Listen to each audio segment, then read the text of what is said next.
We are finally at the most exciting time for Disney Lorcana, Set Championships. And with that, we're going to cover some of the most recent information about smaller tournaments between 30 and 90 players, which is ideally what you're going to be playing in for Set Championships, breaking down some of the decks that were successful in them, kind of looking at the graph and deciding, hey, how do I really pinpoint this? And then I'm actually going to have a little section about DLCs versus Set Championships and how you're kind of supposed to prepare for ones a little bit differently, in my opinion. Let's get into today's video. This week's meta report comes in with 8 tournaments that have 30 to 90 players reported and the deck lists that were reported within them. It is not a complete top 8 from every one, just the amount that I was able to find successfully. So here we are, Emerald Steel still sitting at top, 16, Ruby Amethyst making a bump, kind of finding its way in second place now, and by a pretty large margin over Ruby Sapphire at 10, Sapphire Steel at 7, and then we start trickling down the staircase here with 4 Amber Steel, 3 Amber Ruby, 2 Amethyst Steel, 1 Amber Emerald, 1 Amethyst Emerald, and 1 Amethyst Amber. So as we can see here, guys, we're getting into this, and we're starting to see these trends that Ruby Amethyst was really successful at CCS. Finding a first place finish, finding a fourth place finish, finding a second place finish in the 2K, along with other really successful Ruby Amethyst lists. A lot of that is due to its matchup against the Sapphire decks. The reasons why you've seen Ruby Sapphire and Sapphire Steel here kind of fall down is because Ruby Amethyst has successful matchups into those.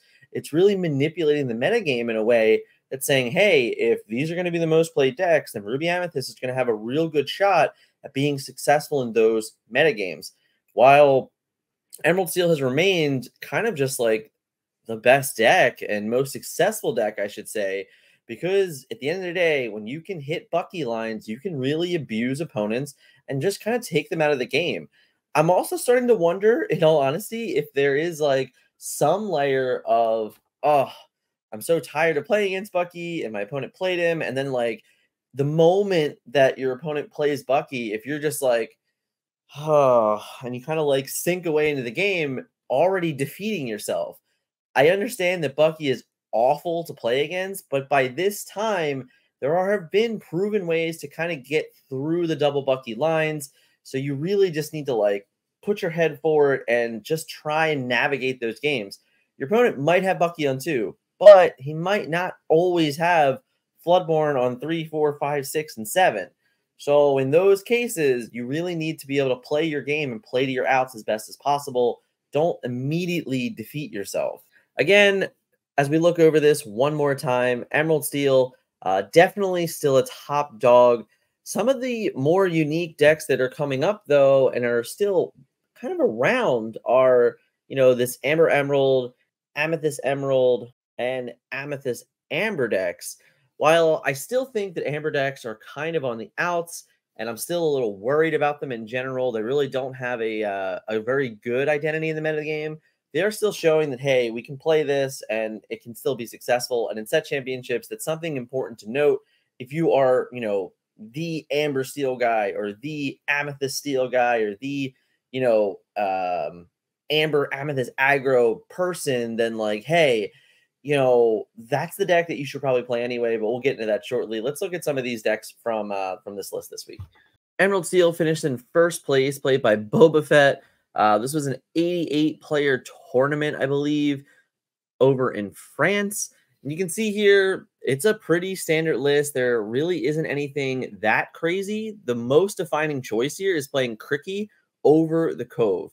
I think this is fine if you really don't necessarily enjoy the Cove, or you think the Cove is kind of too weak to specific lines. If you're looking to blow out opponents that are just saying, hey, my castle is really strong here and he probably doesn't have an answer to it because Cove isn't enough, then Cricky is going to really punish those Ruby Amethyst players that are relying on castle to win games.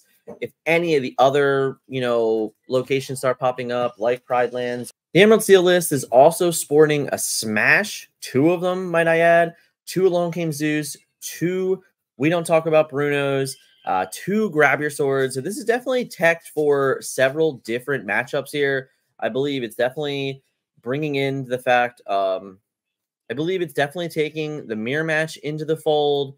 It's definitely accounting for opposing locations when necessary. And, having Zeus, having We Don't Talk About Bruno, having Smash, all really just generic answers to a lot of the characters within the format currently. So, not really a shock that this Emerald Steel player was able to find its way into a win into a fairly large tournament. This Ruby Amethyst deck took a top 4 finish at the Encounter Comics and Games, which was a 48-player tournament that we actually hosted on the stream. If you're looking to see the videos of this deck being played, it's actually over on our Twitch account. So twitch.tv/The Forbidden Mountain. And you can definitely watch Rob play through some games, have a nice successful win in top 8, and also finding an unfortunate loss in top 4, sadly. The list we see here is sporting 7 one-cost characters with 4 Turnibogs and 3 Brooms. Still has the 4 Flynn, the 4 Sisu. This list only has 2 Medusa and 3 B King Undisputed. I think for me, the first things I would be changing without a doubt is getting back to 4 Medusa, or at the very least 3 Medusa. I think that we need to make a sacrifice somewhere. And while the uninkable count, I do believe, is a little lower on this list, with only having 13 uninkables, which might be a choice of saying, hey, I really want some consistency out of this instead of being kind of a unink starved. I don't think Ruby Amethyst can really be successful at higher levels in that world where having the unink count is kind of a requirement to the deck's success. Medusa, Lady Tremaine, B King Undisputed, Be Prepared, and Rabbit are all very powerful game-changing cards. I think we definitely want as many of them as possible. Having 15 or 16 uninks, I think, is just the way that most should be. Ruby Amethyst has definitely been on the upswing recently. It's had more and more success, showcasing that it can win against Emerald Steel, even though it's a bad matchup. It really does have a specific play line of just saying, hey, I'm just going to play my cards at read, draw a card. I'm just going to ink and pass when I have to. And my only goal in life is getting to a Be Prepared to really start the game over, because your deck kind of does recover well against it. The problem is that Emerald Steel players are catching on. They're holding their Ursulas for later. Some lists are even playing cards like Bibbidi Bobbidi Boo to kind of bounce their Ursula and kind of find multiple Be Prepareds when necessary. They can play one on 5, they can play one on 6, whatever they want to do. Kind of just getting the card out of your hand. And if that is the extent that Emerald Steel is going to go to, then it's going to become an even harder matchup moving forward.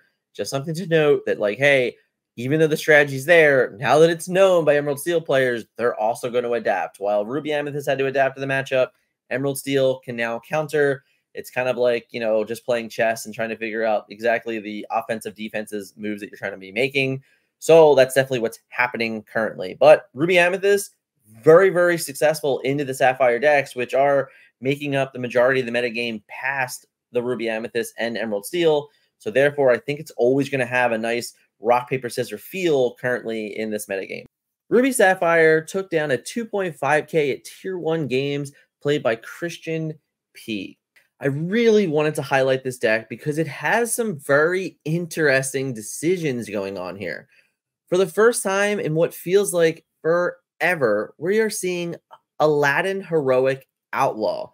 For any of you that don't remember what this character does, it is a 7-cost, inkable, 5 strength, 5 willpower, 2 lore, with shift, but that's not necessarily a thing here because we're not looking to shift. But it also has the ability that when this challenges a character and banishes it, you gain 2 lore and your opponent loses 2 lore. This paired with Vital Spear is definitely a way to kind of offset some of the early lore gains from opposing more aggressive decks or the Ruby Amethyst decks. It definitely presents a nice way to counter those things. It's also something we have not seen in quite some time, and I think therefore it's very interesting and definitely an option for people to at least try out and test. We're also seeing some Queen of Hearts. I think the Queen of Hearts is really only good against opponents that are just like, oh, my opponent will never play Queen of Hearts, therefore I can quest with my Flynn, which in all honesty, there is almost no reason for a Ruby Amethyst player to even quest with their Flynn. If their Flynn is already gaining 3 lore a turn, they should almost never really, and I do mean this to an incredibly great extent, they should almost never, ever exert their Flynn Rider unless they are 100% certain their opponent does not have Queen of Hearts in their deck. The moment you exert Flynn to gain that 1 extra lore, you just cost yourself 3 lore. Don't do it. It's a bad play. If you're in Top Cut and there's open deck lists and you know your opponent doesn't have Queen of Hearts, awesome. Exert your Flynns, move on with life. But on average, I think it's way better to leave that Flynn, unexerted and just safe. And please don't lose your Flynn Riders to Queen of Hearts. It'll feel miserable and it'll probably cost you the game. The other interesting notes here are Lady Tremaine is not a card that we've seen commonly in Sapphire Ruby decks. The uninkable count feels like is such a tightrope wire balancing act, in all honesty, for the Ruby Sapphire decks, is because you have the 1-jumps, you have the how far it goes, you have Fishbone Quill to kind of get you out of all these things and kind of be successful in these really large uninked counts. But at the same time, you can stumble, you can open really bad mulligans. So you have to be a little more weary of exactly how we're going to mulligan and what we're trying to get rid of. Sometimes it's just worth keeping the inkables and things like that. But all in all, Ruby Sapphire really can dominate Emerald Steel. It really can dominate Sapphire Steel. Its only real bad matchup is Ruby Amethyst, in all honesty. It has the ability to just be successful into so many of the Steel decks that are being present within the metagame so far. And therefore, when you're beating the big bads, when you're beating a lot of the other Steels and kind of the other tier 1.5 decks on average, then you're always going to have a place. But, what I will say, and we can talk about this just a little itty bitty bit, because of the nature of the last set champs and kind of understanding what set champs are and how they are a little bit different from DLCs, the one thing to note here is that, we covered this in the interview with Brian on the channel, which is, you should definitely check out if you want to hear about the Rat and his opinion of the set championships. But this is a budget world. We're playing with players that necessarily aren't traveling to DLCs. They're not the top echelon of competitive players. They don't own every card. And sometimes when that happens, you very much are playing the best budget decks. And if the best budget deck is Ruby Amethyst, then maybe Ruby Sapphire is a tough deck to play, because if you walk into a 20-person tournament and 5 people are playing Ruby Amethyst, then, going 3-2 is probably not going to get you in top 8 if your 2 losses are to the Ruby Amethyst players, or getting in a top 8 and you get paired into the Ruby Amethyst player, you're probably getting knocked out in top 8. You're not winning an Ursula. So it's just like one of those, hey, if you know your metagame and it's closer to a Ruby Amethyst metagame, then I would absolutely stay away from Ruby Sapphire. That's just me. Let's check out Sapphire Steel, though. The Blue Steel Hovercraft, played by Chucky Davis, took it to a 2nd place finish in a 55-player 2K hosted by No Limit Gaming. First and foremost, Chucky, if you're an old Transformers TCG player and you're calling this the Blue Steel Hovercraft because of Armed Hovercraft from Transformers, gigantic shout out to you. Respect. I'm a Armed Hovercraft player myself. But no, seriously, guys, let's take a look and deep dive into this Sapphire Steel deck and the choices being made here. There are some very interesting ones, okay? First and foremost, we are no longer on 1-jump. We don't have how far I go. We're into the Mickey package here. Mickey and Fishbone Quill is our ramp package. 4 Babooms. That is a true testament there that we are committed to killing Diablo in a big manner. We're also committed to killing Flynn Riders. This is exactly how we're going to do it. We have our Smees. We also have 2 Rise of the Titans, which is saying, hey, I'm very well aware that Ruby Amethyst is back, and I just need an answer that's inkable, that I don't have to really concern myself too much with the unink count, and feel safe enough for Rise to answer opposing locations, and of course, when necessary, Lucky Dimes or any other problematic item that might come to fruition. This also has Beast Tragic Hero. This is a card that we don't commonly see in Sapphire Steel decks. Doesn't necessarily need the draw power on average. So Beast Tragic Hero offering another line of draw potential is quite interesting. Obviously, the big bad Zimba down here, 7 cost inkable, 5/7 with 2 lore, and the unique ability of either doing 2 damage to an opposing character or drawing 2 cards and discarding cards gives a little more versatility to the deck as well. He's also gigantic, so it's very hard to deal with him for pretty much all decks, if we're being honest. 4 Grab Your Swords is a testament to saying, hey, Grab Your Swords is just too good not to play right now into an Emerald Steel metagame, and I have to agree. We're also seeing Zeus here, and Let It Go, and Hades, and the 4 Tinkerbells, the 4 Tamatoas. The list is certainly all in on removing as many things as possible and having a slow win or a combo setup win with either Tamatoa or Ariel. Congrats to Chucky here once again, picking up a second place finish in a 55-player tournament, throwing a little bit of spice at his opponent. 4 Baboons, 3 Beast, 2 Zimba, definitely cards that people aren't always expected for in those numbers whatsoever. But hey, at the end of the day, we are a Cogsworth deck, and Cogsworth does silly things. Also to note, one final note here, no A Whole New World. The giant debate of whether A Whole New World is good or bad continuously grows within the Sapphire Steel community. I don't have a clear answer for you guys. I can tell you for sure that in Chicago, I was a Sapphire Steel gamer and I did not have A Whole New Worlds, but I also watched my teammate Ben get slaughtered in the mirror match in top 64. So yeah, it's difficult. It's really hard to say where it should be right now. What is the best? And it's probably mostly a predicted metagame thing of saying, hey, if there's no Sapphire Steels in the metagame, then I don't need to worry about getting wheeled out and kind of in a bad position in the mirror. I can just outdraw my opponent over the course of the game with high rims, with the Beast, and things like that. So all in all, true testament. We continuously see this deck develop, and we're probably going to continuously see it develop even further. All right, so set champs versus DLCs. I think that this is just like a quick thing that has to be said here, is that all of these decks that we're showcasing today are from local tournaments that are between 30 and 90 players, which is kind of where the prediction will be for most of your set championships. In all honesty, they might even be less than this for the tournaments that get capped, and things like that at smaller stores, between 16, 24, maybe only 32 at max. So those are the kind of things that you could be looking out for. But what's most important is that this is set championships.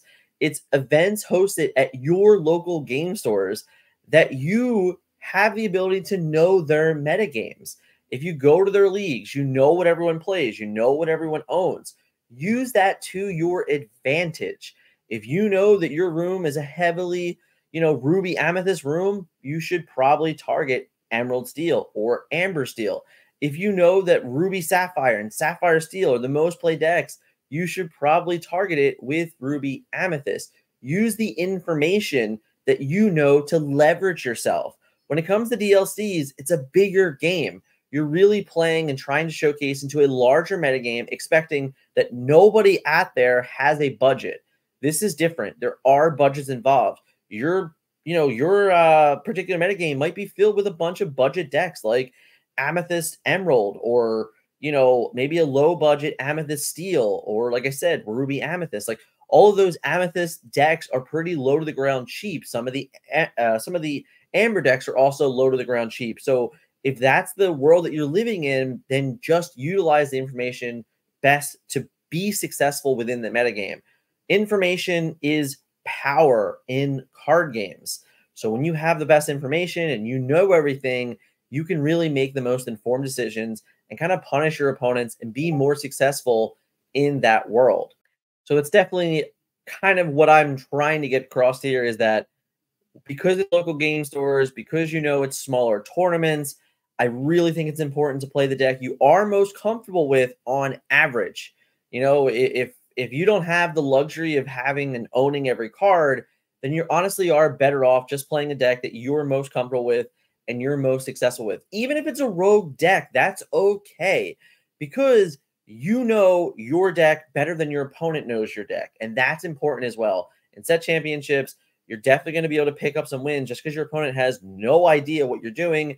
You can pick up some definitely interesting winning lines through shift mechanic. If you're just utilizing morph or something like that, just something different, putting cards in play that your opponent aren't always expecting is definitely another avenue of winning in set championships, because it's very quick, it's very fast.